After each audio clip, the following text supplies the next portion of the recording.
Okay guys, hello sa mga Taurus. Para to sa mga Taurus guys, kung kayo ay Taurus, this is for you. Tingnan natin. Ganito sa verse ng Bible guys at worship song at inspirational words. Ang una ninyong message, tingnan natin. Sa mga Taurus. Okay, para to sa'yo. Message for Taurus. O Taurus. Okay, hindi nyo lang ito nakikita kasi green to guys. Ang pagkakasulat, be still, know that I am with you. Okay? Lagi nyong iisipin na lagi akong nasa tabi ninyo. Yan ang sabi ni God sa inyo, Taurus. Okay. Be still. Know that I am with you. Lagi siyang nasa tabi ninyo, guys. Si God, okay, Taurus. Para to sa'yo. Titingnan natin ang message for you.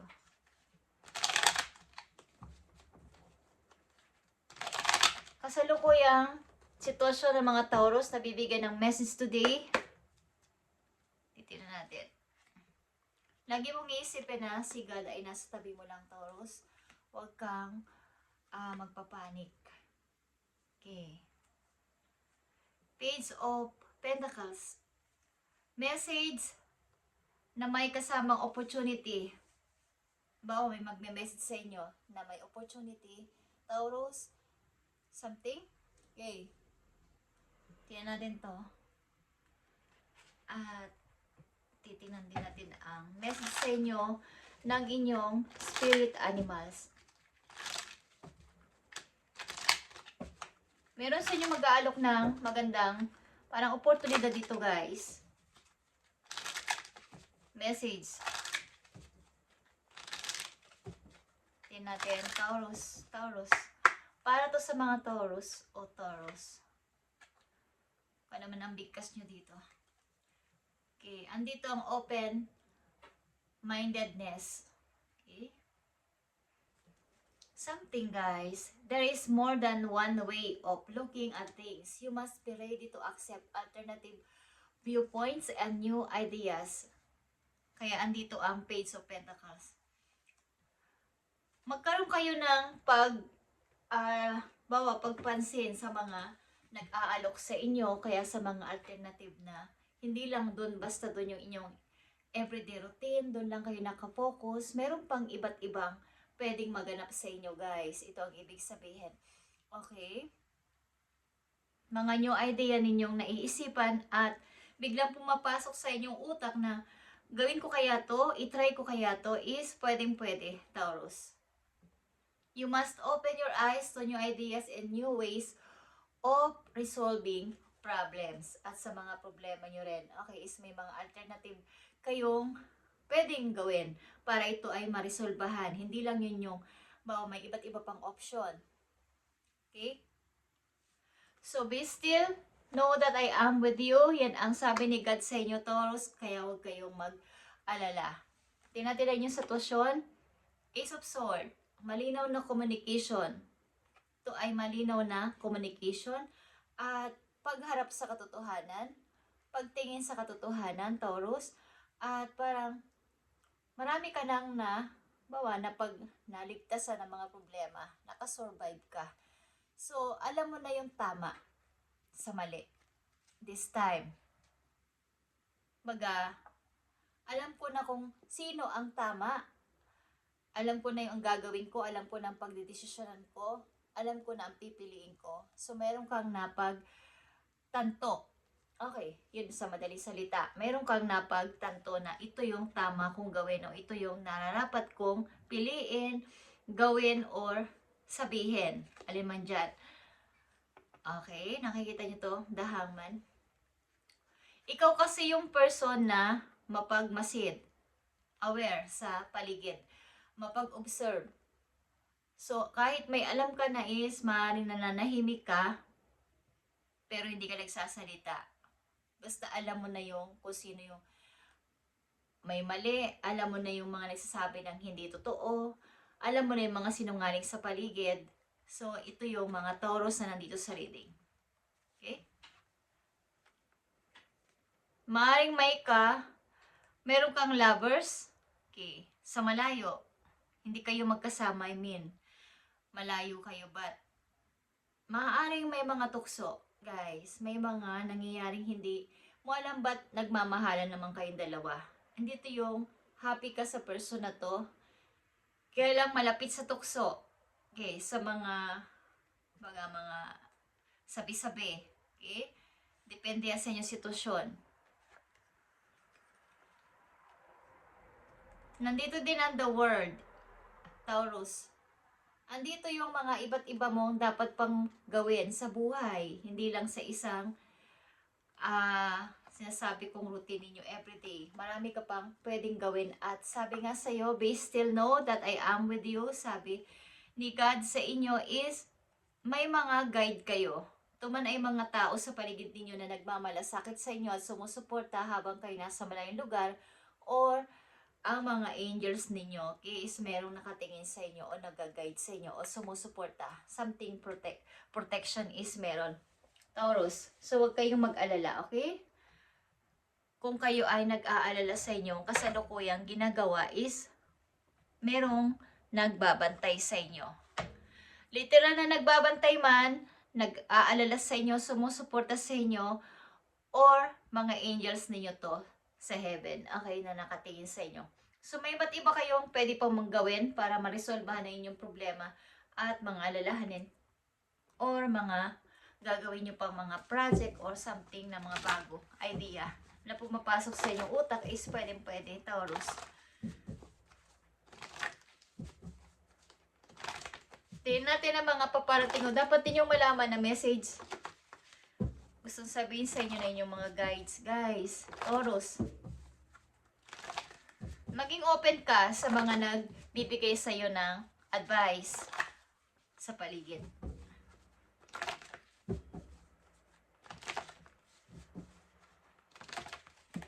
Tingnan natin. I need 2 messages dito sa mga Taurus. Dapat nilang malaman. Okay, guys. Ito ay Triumph or Chariot, guys. Changes. Kailangan mo itong gawin ng mabilisan sa iyong sarili. Ito ay pagbabago. Ito ay victory mo. Tagumpay mo to. Kung ito man ay pagpapalit ng kung ano sa gagawin mo sa buhay, pag-i-start ng mga bago sa buhay mo, or pag-relocate or something, pagpapalit ng trabaho is may potential. Okay guys, malakas ang potential at mataas ang percent. Okay. Big changes ito mangyayari sa'yo, Taurus. Parang ready ka na dito, okay? I'm ready to go. I'm ready to go. Ito ay spiritual union or 2 of Cups, guys. Meron kayong kakoneksyon sa malayo. Bagamat hindi kayo magkasama or magkalapit sa ngayon, magkalayo kayo ng place, is ito ay deep connection. Soul connection ito, guys. Meron ditong big cup of love sa dalawang person na nagmamahalan. Guys, kayo ay in love. At nandito din ang lovers. Disruption. Tower is here. Maaring may isa sa inyong nagpipigil ng parang, sabi ko nga kanina, dahil malayo kayo is merong mga naririnig. Merong mga tukso. Okay guys? So meron ditong nagbabadya na may pagbabago mangyayari sa inyong relasyon. Kaya ito ay inyong ingatan kung kaya nyo pang isurvive ang kayang inyong relasyon. Taurus, kung mahal nyo ang isa't isa. Kailangan ninyong mag-usap at magkaroon ng clear communication dito sa inyong connection. Kailangan nyo dito mag-usap na dalawa, heart to heart. Okay? Conversation. Something na isa sa inyo dito ay nagpipigil ng galit. Bagamat mahal nyo ang isa't isa o mahal mo ang person na to, meron dito nagbabadyang maghiwalay. Meron dito nagbabadyang matapos ang relasyon. I mean, okay? Sapagkat mayroong nalalaman. Mayroong naririnig.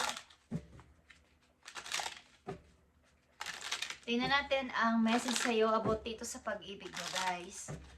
Advice man to, palala sa'yo is, pakinggan mo lang kung gusto mo, Taurus. Something na mayroong magkakaroon ng lamat. So, kayo ay maging maingat kung gusto niyo magtagal pa tong relasyon niyo, guys. Kung hindi pa to nangyayari sa inyo. At meron kayong relasyon sa malayo sa inyo is, communication is malaking tulong dito. Ang pakikipag-usap, kahit kayo magkalayo, is kailangan dito ng communication, pag-uusap. Kahit na malayo kayo sa isa't isa or hindi kayo magkasama sa bahay o sa isang place, kailangan nyo lagi nag-uusap or may time sa isa't isa. Tingnan natin, Taurus, ang inyong pag-ibig. Dahil lumalabas dito ang inyong pag-ibig. Kayo ay engaged na sa tao na to. Okay? Something na ito ay mapupunta na sa kumbaga ito ay pagtaas ng, magle-level up ng inyong relasyon. Or kayo ay engaged na dito sa person na to. So kung ito ay may konti kayong mga hindi pagkakaintindihan, kailangan nyo ng usap. Kailangan nyo mag-usap na dalawa. Okay, Taurus? Tingnan natin ang inyong message galing sa inyong spirit animals. Meron ditong panda at ito ay boundaries, guys. Taurus,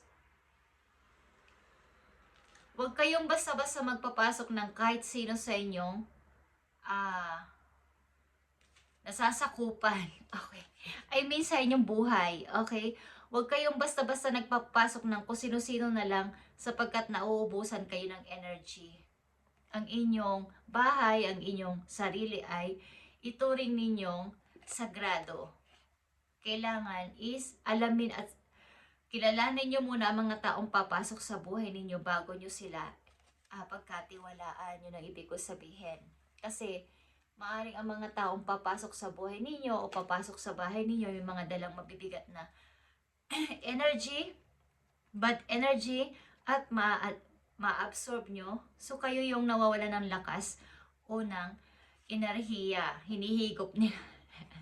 Nakukuha nila, o na-absorb nyo ang kailang mga problema. So magbigay kayo ng limitasyon sa mga taong pwede kayong bigyan ng problema o trouble sa inyong buhay. Okay? Hindi masamang mag-entertain ng tao.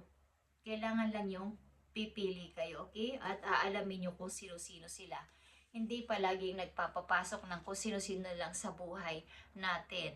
Okay? Sapagkat inuubos ng ilang mga tao ang inyong energy at bibigyan din kayo ng problema. So, kailangan ninyong alagaan ng inyong soul, protektahan ng inyong sarili sa maaaring pwedeng kayo ay mapagod, pwedeng kayo ay kunan ng mga, like I said kanina pa. Okay? Lalo na kung kayo ay busy sa trabaho at kayo ay pupuntahan pa o kakausapin pa ng napakaraming tao sa paligid, ay kayo ay mawawala na ng energy sa inyong sarili. Okay, guys? So, andito ang panda para sa inyo. Huwag niyong pabayaan sila ay mag-stay sa inyo ng napakatagal.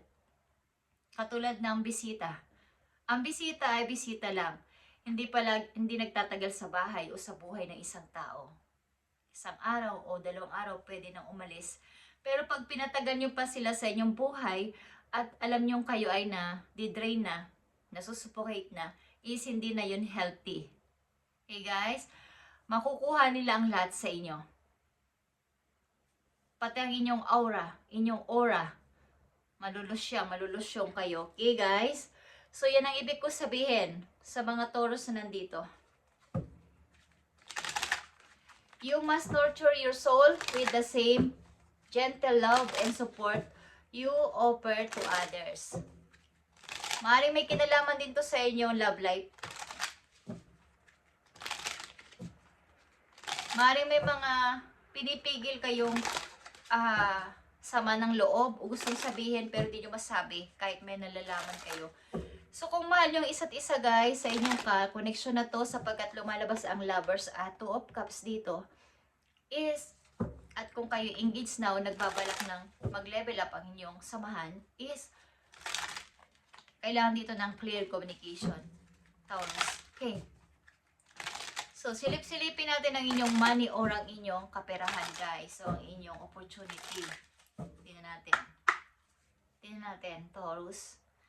Ibigay mo sa mga Taurus ang kanilang message about dito sa money, sa kanilang career, o sa kanilang opportunity. Thank you po. Okay, guys. Offering is here. All your needs will be met by universe. Okay. So, kayo ay mag-manifest nito. I-welcome ninyo ang money, ang blessing sa inyong sarili. Okay? Hingin nyo to kay God, kay universe, at kayo ay bibigyan. Kung ito ay magandang inyong intention. Okay? Taurus, think about setting up a money altar to enhance your financial flow. Ilan sa inyo ay gumagawa ng mga good ritual about sa abundance, about sa stability, about sa inyong kaperahan. So, ito yung ipagpatuloy. Kung ito ay magandang inyong intention, ito ay ibibigay sa inyo. Hindi yun masama, guys. Habang inyong ginagawa naman ay nasa tama ang inyong ginagawa, is walang masama sa pagre-ritual. Okay, guys, sa mga ginagawa ng mga iba. Iba't iba ang paniniwala ng tao, pero may good and bad nga kaya na sinasabi. Kung nasa tama naman kayong side, is walang masama dun, guys. Okay, kung binabanggit nyo ang pangalan ni God at mga angels nyo dun sa langit, okay, sa heaven, is walang masama dun. At ang inyong intention ay napaka-pure sa inyong intention about sa money na to, is walang masama doon, guys. Call your spirit guides and angels for assistance during this time. Okay? Pag ito yung inyong ginagawa, ang pagmamanifest ng money, is tawagin ninyo at magpa-guide kayo sa inyong mga angels at sa inyong mga guides sa langit. Kung para kayo ay i-guide at bigyan ng blessing. Okay, guys? So, andito ang offering, guys.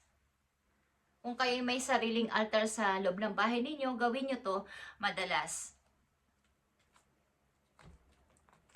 Mga message pa para sa inyo.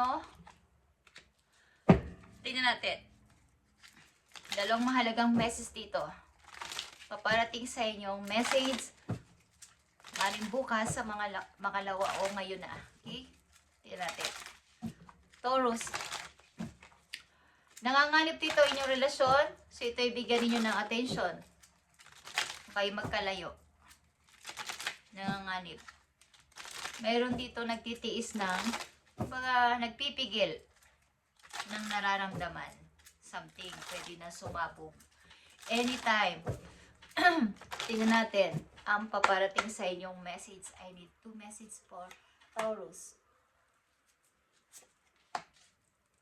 3 of Wands is here. Waiting. 10 of Wands and King of Wands. Meron andito ang energy ng Leo, Aries. Okay. Ito ay mabigat.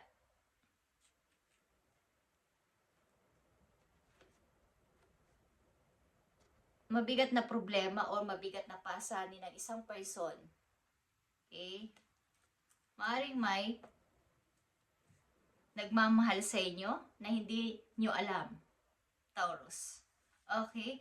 So ito ay someone is waiting. May nakakamiss din sa inyo, guys. Taurus. Isang person na wala kayong communication or hindi na kayo nagkakaroon ng pag-uusap. Okay, Taurus, at ipagpatuloy nyo to kung ginagawa nyo to. Basta nasa good side kayo, is gawin nyo to at ibibigay ito ni universe sa inyo. Okay? Totoo yun. Mag-meditate kayo. Mag-meditate kayo about sa makinig kayo ng mga meditation song about sa abundance. Totoo yun, guys. Okay? Totoo yun. The more ng iyong intention ay napaka-pure at maganda, is ibibigay yun sa inyo. Okay? At nandito ang panda. Limitasyon, boundaries sa mga taong pwedeng magdala sa inyo sa panganib, sa trouble, at kunin ang inyong mga enerhiya. At ang inyong aura. Baga, salip na bata-bata pa kayo, losyang na kayo dahil sa pakikipag entertains nyo sa kanila. Okay, guys? So, ang inyong buhay, ang inyong katawan, ang inyong sarili ay sagrado. Ituring ninyong palasyo. At, kaya nga sa mga palasyo may mga bantay, di ba guys? Okay, may mga gwardya.